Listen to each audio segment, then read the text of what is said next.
तो बच्चों question number 10 page number 79, Luv and Kush are partners of a partnership firm, they distribute, ध्यान से सुनना, they distribute 60% profit in the ratio of 3:2 and the remaining the proportion of 2:1। देखो 60% profit तो लोग 3:2 में बांटेंगे जो भी प्रॉफिट होगा, और बाकी का जो बचेगा 40% वो लोग 2:1 में डिस्ट्रीब्यूट करेंगे।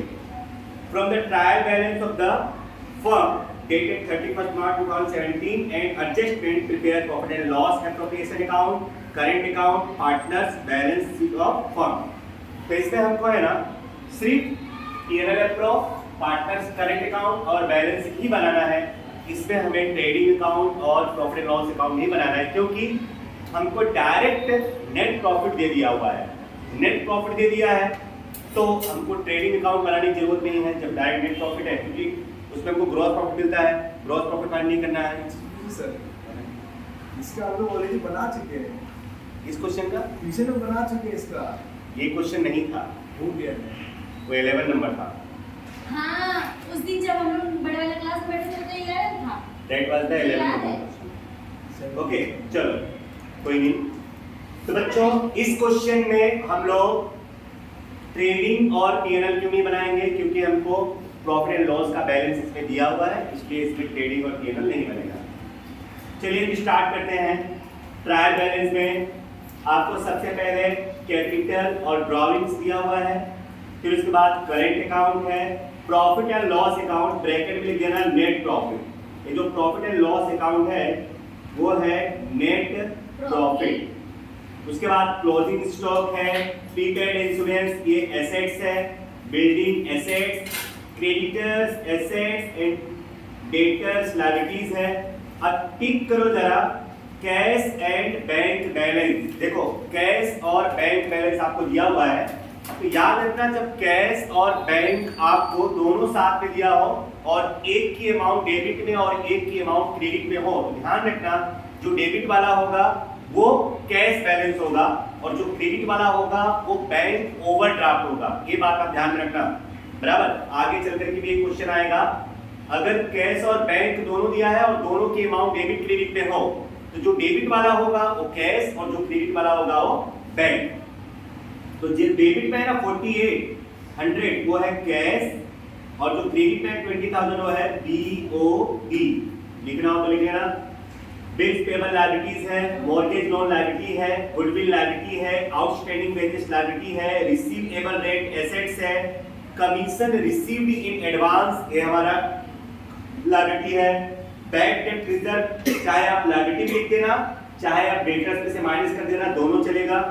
पेटेंट्स एसेट्स है और फर्नीचर भी एसेट्स है। चलो एडजस्टमेंट टिक करते हैं।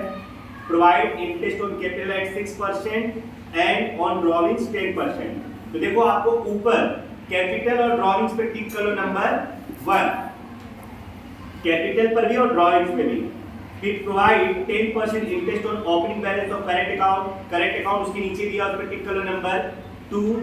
नंबर 3 राउंड में ले लो, नंबर 4 भी राउंड में ले लो।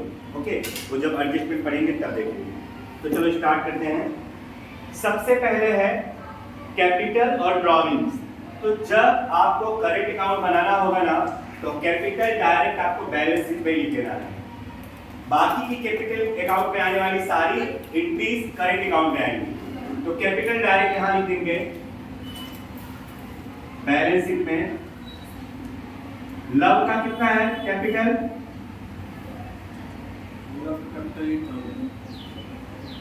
क्रेडिट साइड वाला जो होगा वो कैपिटल होगा, डेबिट साइड वाला liability 120 and 80,000 120 and 80,000 total 2 lakh.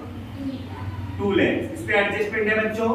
Interest on current account, sorry interest on capital, first adjustment आप देखो उसमें बोला है provide interest on capital eight 6%।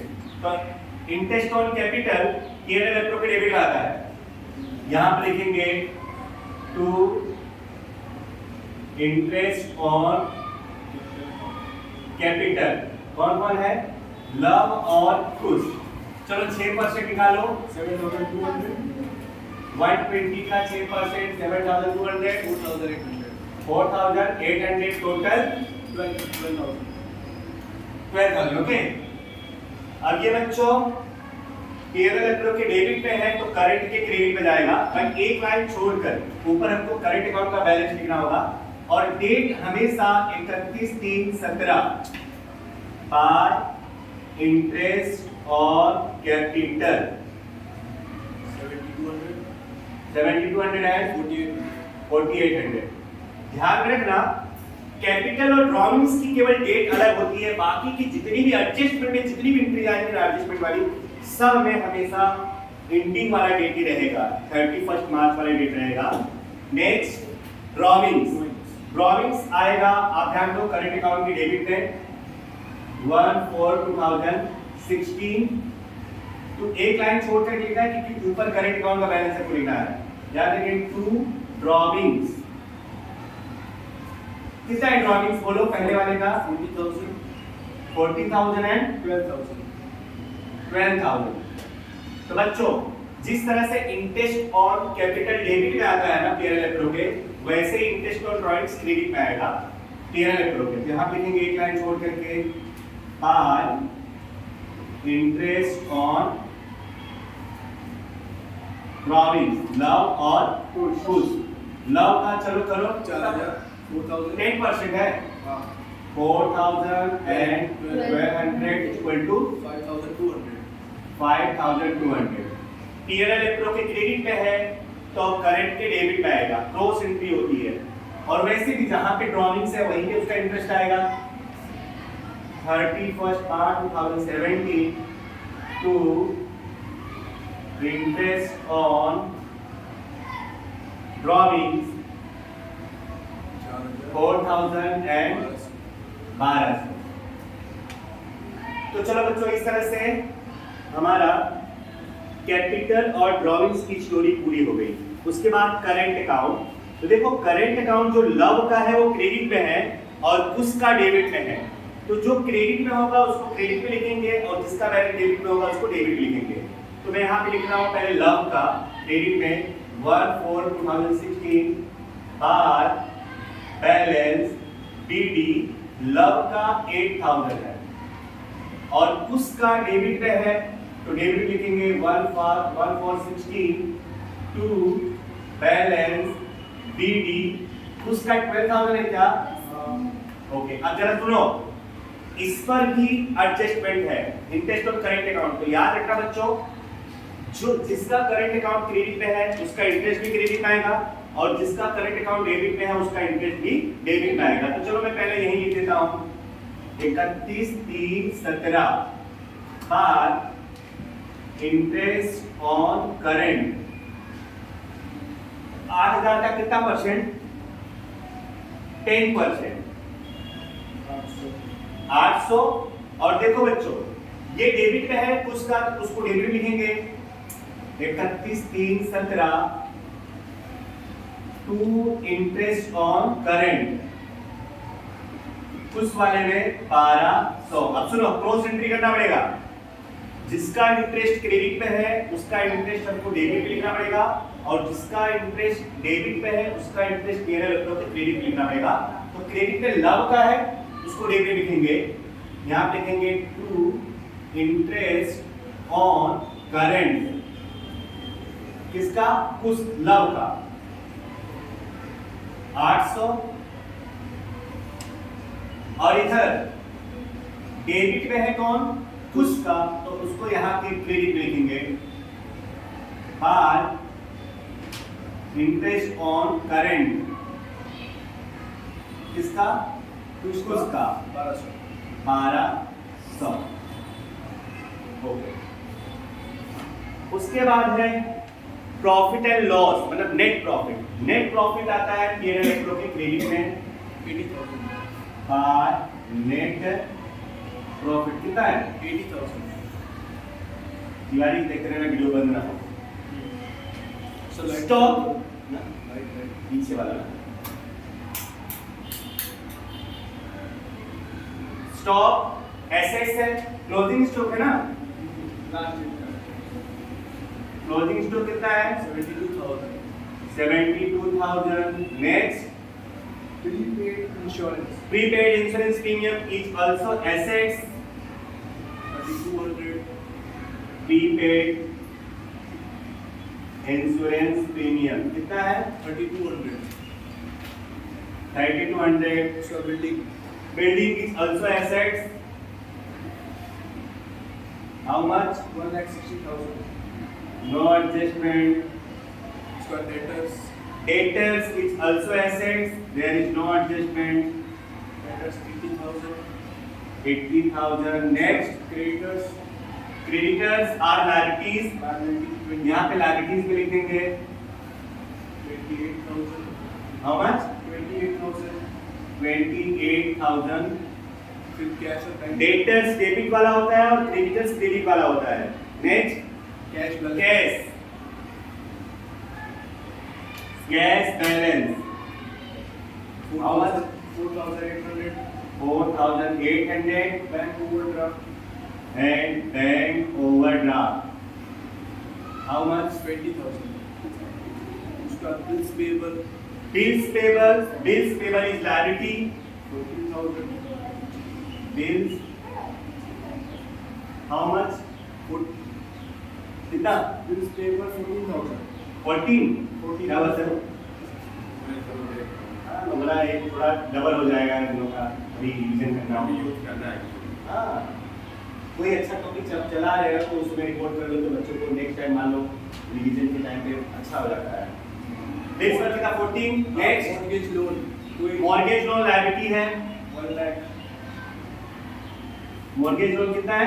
1 lakh का. 1 लाख. नेक्स्ट, Goodwill assets में जाएगा. Goodwill assets 40,000. 40. Next, Outstanding wages. Liability है. Outstanding wages 2,800. Outstanding wages 2,800. Next, Receivable rent receivable rent is assets. 1,600. Receivable rent how much? 1,600. Next, Commission received in advance liability 800. Commission received in advance 800. 800. Next, उसका bad debt reserve bad debt reserve.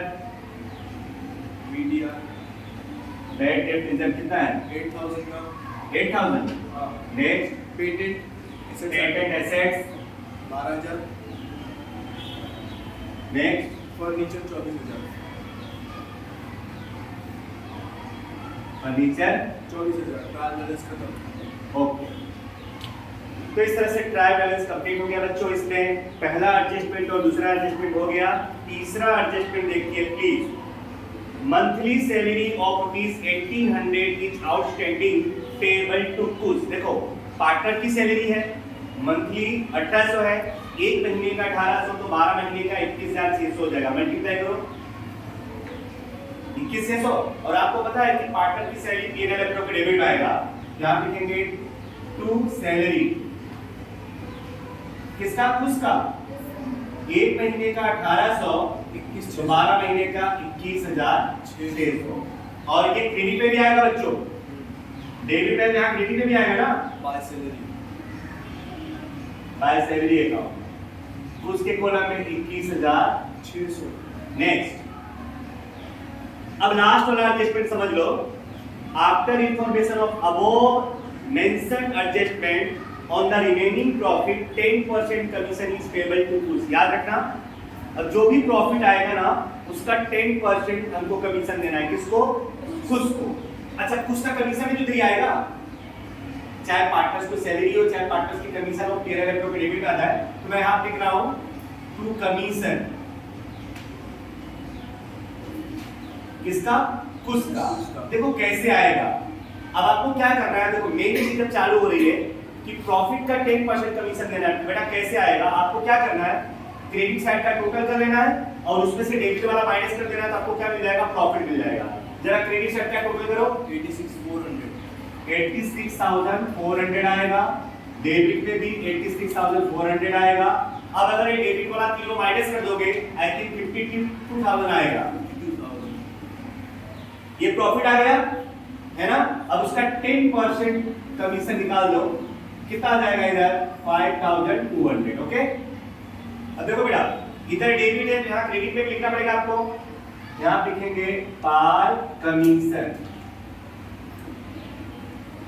किसके column में, उसके column में 5200। Okay, next अब हमारा जो divisible profit होगा ना वो कितना हो जाएगा, ये 52,000 है, 52,000 में से 5200 माइनस होगा तो कितना आएगा 46,800। 46,800। ये हमारा डिविजिबल प्रॉफिट है बच्चों। यहाँ लिखेंगे to divisible profit. Divisible profit किसके किसके लिए चलेगा, एल और के। अब यहाँ पे कोई एक रेशियो नहीं दिया हुआ है, इसलिए मैं यहाँ पे कैलकुलेशन करके बता रहा हूँ आपको कैसे लिखेंगे। पहले मैं यहाँ पे पार्टनर्स का नाम लिख रहा हूँ। पार्टनर्स हैं लव और कुश।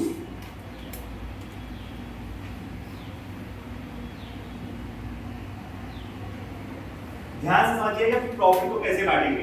तो बेटा 60% जो प्रॉफिट है ना उसको हमें बांटना है 3:2 में, और बाकी का जो 40% प्रॉफिट है ना उसे हमें बांटना है 2:1 में। आपको मैं आगे बताया, आप क्वेश्चन देखोगे तो 60% 3:2 में बांटना है और बाकी का 40% 2:1 में। तो एक काम करो, टोटल प्रॉफिट क्या है 46,800 का कितना परसेंट कर लो, 60%। कितना होगा 28,080। अब इसको 3:2 में बांट लो, चलो बांट लो 3:2 में। 16,848 16,848 11,232। ओके, वंस अगेन जो भी प्रॉफिट है उसका 60% को 3:2 में बांटना। पहले 60% निकाल लो। अब उसके बाद 46,800 का 40% कर लो, कितना आएगा 18,720। 80,720। अब उसको 2:2 में बांट लो। 12,480 12,480 6,240 6,240। ओके, बस अब जोड़ लो तो दोनों का प्रॉफिट हमको अलग अलग मिल जाएगा। रियल का कितना होगा, इसका होगा 29,328 एंड उसका 17,472। 17,472। तो आपको समझ पड़ा ये पॉइंट।